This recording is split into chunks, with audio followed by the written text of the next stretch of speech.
E aí, tudo bem? Bem-vindos a mais uma análise aqui com a gente. Olá, pessoal. Olha, o material que a gente tem em mãos hoje é quase um mapa do tesouro. Ele detalha uma receita, mas não é para comida. Definitivamente não. É para algo que, assim, muita gente passa a vida inteira procurando. Como pegar uma faísca de curiosidade, transformar numa paixão daquelas que consomem e, finalmente, construir um propósito de vida. Exato. As fontes vêm de um curso bem intenso sobre o que eles chamam de hábito da ferocidade. E a nossa missão aqui é desempacotar esse processo. É isso mesmo.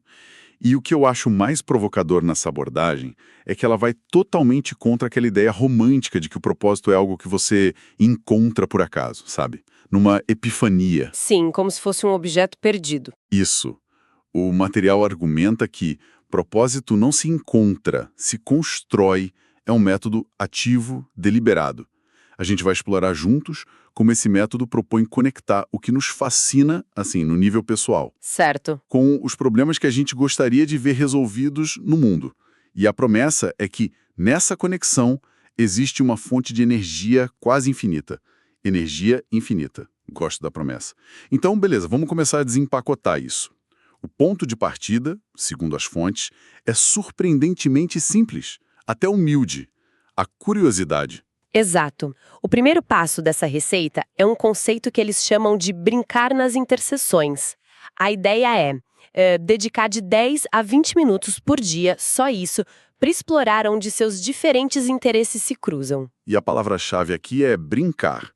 Não é para ser um estudo formal, pesado, com aquela pressão de ter que produzir alguma coisa. Não mesmo. É mais como deixar a mente passear.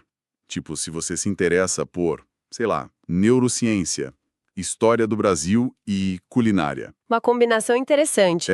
O exercício é passar um tempinho lendo ou só pensando sobre o que conecta essas três coisas. Qual era a dieta dos bandeirantes e como isso talvez afetava a cognição deles? É um jogo, sabe? Exato. E a analogia que a fonte usa para explicar por que isso funciona é genial. Diz que a nossa mente consciente é como um pequeno entregador que carrega só algumas caixas de informação. Certo. Mas o nosso subconsciente é um galpão gigantesco com uma capacidade de processamento quase ilimitada. Ao brincar nas interseções, a gente está basicamente entregando essas caixas para o pessoal do galpão e falando, se virem aí, vejam o que vocês conseguem montar com isso. É isso. As conexões mais brilhantes acontecem nesse pano de fundo. É uma forma de terceirizar o trabalho pesado para o nosso próprio cérebro. Totalmente. E para guiar essa brincadeira, o material sugere prestar atenção em três coisas bem específicas. A primeira é a mais óbvia, qualquer coisa que capture sua atenção de forma natural, que te puxe. Isso já tem energia própria, então é um bom sinal. Exato. A segunda é mais sutil, prestar atenção na linguagem de um campo. Essa parte eu achei fascinante. Não é sobre decorar jargão, certo? É sobre entender os termos que se repetem. Exatamente. O exemplo dado é a diferença entre dizer humanos e homo sapiens. Humanos é uma palavra comum, do dia a dia. Sim. Mas homo sapiens carrega uma densidade de informação enorme.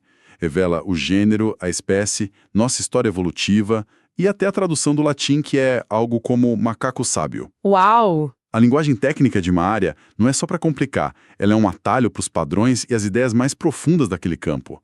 Entender esses termos-chave é como ganhar um anel decodificador, sabe? É como aprender as regras do jogo.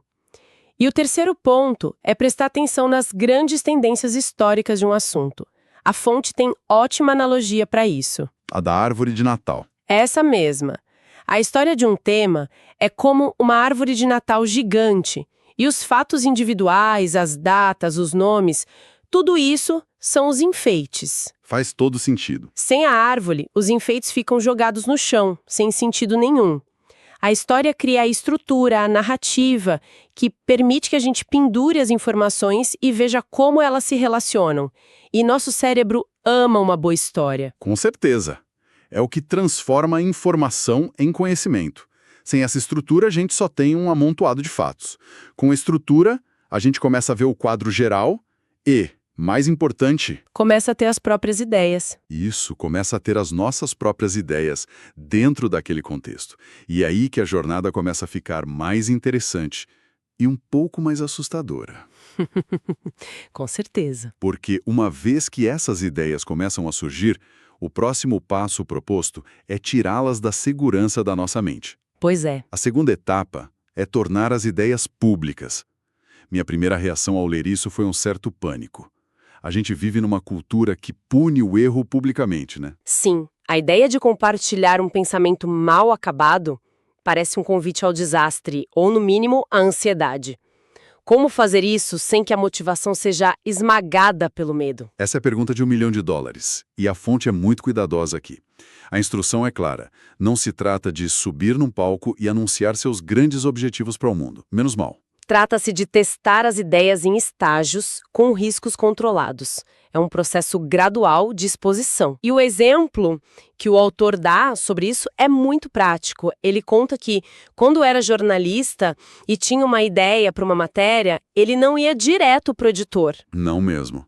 Ele ia para um bar. Exato, ele ia para um bar. Ele levava a ideia recém-nascida para conversar com os frequentadores do bar. E ele não dizia, oi, estou testando uma ideia. Ele simplesmente a inseria na conversa. De forma natural. Isso. E aí observava as reações. Em que momento as pessoas se inclinavam para frente, interessadas, quando elas riam, que perguntas elas faziam, onde os olhos delas ficavam vagos. Era um grupo de foco informal e de baixíssimo custo. Assim, ele encontrava os pontos fortes e os pontos cegos da ideia. Perfeito. O que me leva a uma dúvida. Essa tática do bar parece ótima para um jornalista extrovertido. Mas e para alguém mais introvertido?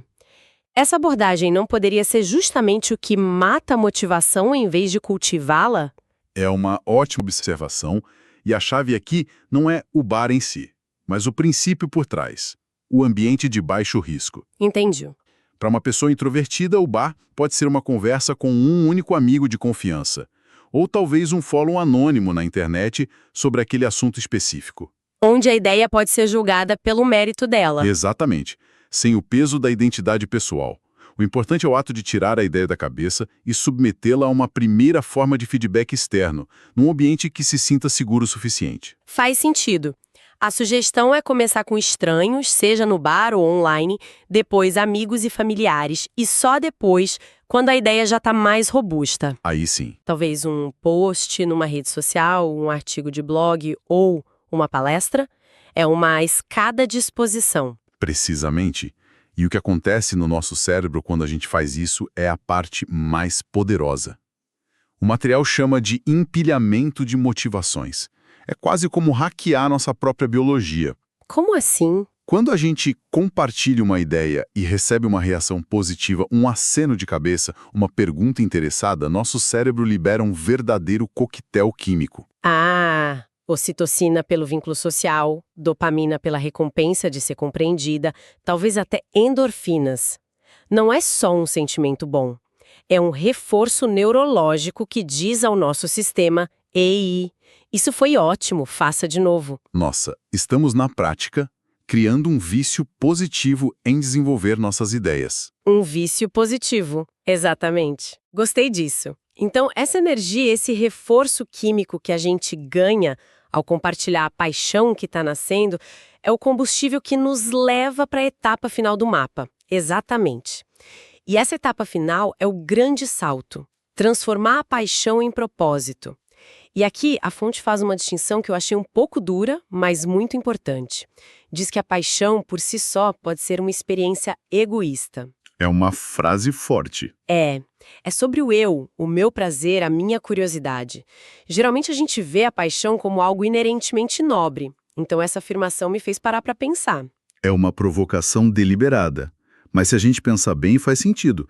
Minha paixão por tocar violão pode ser algo que eu faço trancada no meu quarto para o meu próprio deleite. Certo, é para você. É maravilhoso, mas o círculo de impacto termina em mim.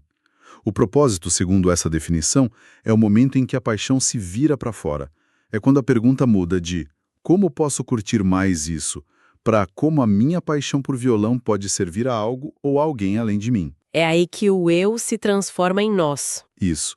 É a paixão com um vetor de serviço. E é esse nós que atrai outras pessoas para a causa. Exato. O propósito é descrito na fonte como um motivador de ameaça tripla.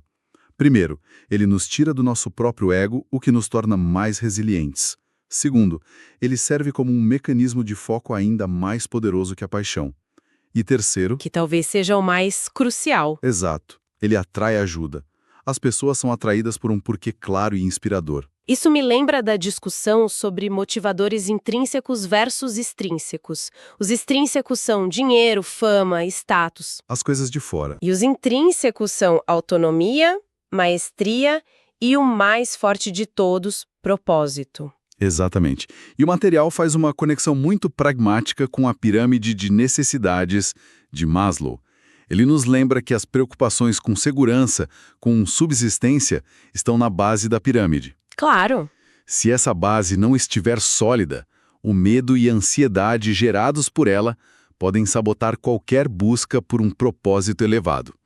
Portanto, uma parte fundamental desse processo é encontrar uma maneira de alinhar essa busca por propósito com a necessidade de pagar as contas. Não é um luxo para depois que a vida estiver resolvida, então. De jeito nenhum.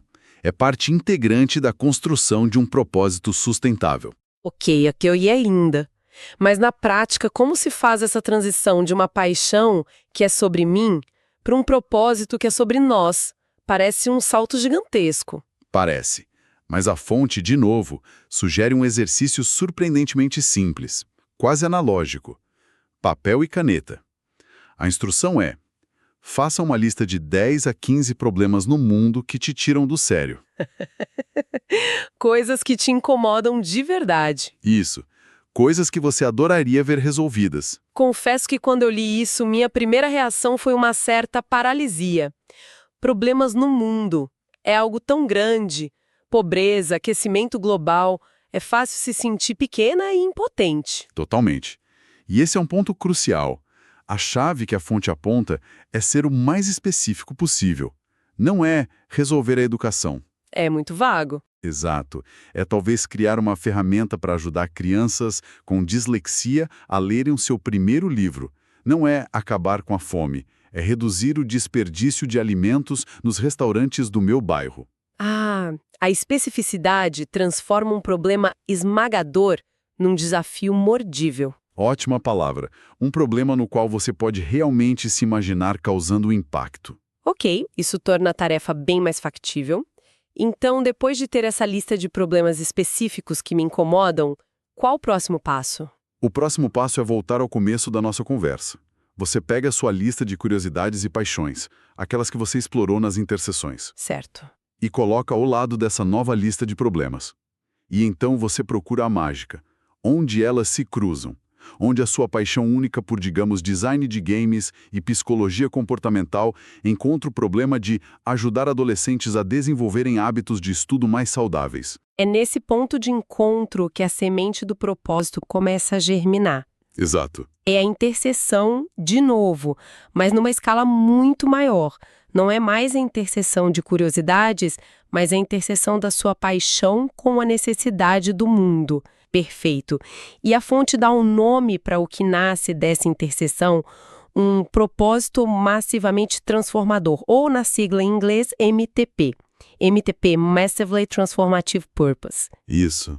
E o que eu achei fascinante na definição que a fonte dá para MTP é como cada palavra ali tem um peso enorme. Eles dissecam o termo. Massivamente significa que é algo grande, audacioso, que inspira. Sim. Transformador significa que tem o potencial de realmente mudar uma indústria, uma comunidade. E propósito é o porquê, a causa que está por trás de tudo. Sim, e os exemplos ajudam a tangibilizar. O MTP do Google: organizar a informação do mundo e torná-la universalmente acessível e útil. É gigantesco. O da SpaceX de Elon Musk: tornar os humanos uma espécie multiplanetária. São frases curtas, mas com uma força gravitacional imensa. E tem dados que suportam isso, né? Tem. Uma pesquisa citada no material descobriu que as 100 empresas de crescimento mais rápido do mundo tinham, em sua maioria, um MTP claro. O que nos leva de volta à função do propósito. Ele não é só uma frase bonita na parede do escritório. De forma alguma. A função principal de um MTP, e isso é crucial, não é apenas dar a você uma razão para pular da cama de manhã. É dar aos outros também. É dar a outras pessoas uma razão para pular da cama e se juntar à sua causa. É assim que um propósito pessoal se transforma num negócio, numa organização sem fins lucrativos, num movimento. É o que atrai talento, investimento, apoio. É o que transforma o eu no nós, em larga escala. Exatamente. E assim como nos primeiros passos, as fontes nos lembram que encontrar esse MTP pode não ser um processo instantâneo, certo? Não é para sentar por 1 hora e sair com a frase perfeita. Exatamente. Assim como o brincar nas interseções, esse processo também se beneficia do período de incubação do cérebro. Você faz o exercício, planta a semente e deixa o seu subconsciente trabalhar na conexão. Pode levar tempo? Pode levar semanas, meses, mas ao direcionar a sua atenção para essa interseção entre o que você ama e o que o mundo precisa, a clareza eventualmente emerge. Então, fazendo uma retrospectiva de todo esse mapa que a gente percorreu, a grande lição parece ser que propósito não é um raio que cai do céu. É um processo artesanal. Gostei disso, artesanal. É construir uma ponte, tijolo por tijolo, entre o nosso mundo interior, nossas fascinações mais autênticas, e um problema no mundo exterior que nos chama para a ação. É, de fato, uma receita para criar significado de forma deliberada. Acho que essa é a síntese perfeita. É sobre parar de esperar pela paixão e começar a arquitetá-la. É uma mudança de uma postura passiva para uma ativa, na busca por uma vida com mais significado. Com certeza. E isso, naturalmente, nos deixa com uma última provocação para quem nos ouve. Vamos a ela. Toda a estrutura que a gente analisou hoje se concentra em criar um propósito para resolver um problema lá fora, no mundo. Mudar uma indústria, ajudar uma comunidade. Certo. Mas e se o problema mais urgente a ser resolvido for interno? Como essa mesma receita, conectar uma curiosidade profunda com um desafio pessoal poderia ser aplicada não para transformar o mundo, mas para transformar a si mesma. O que aconteceria se o nosso propósito massivamente transformador fosse direcionado para dentro? Fica aí a reflexão.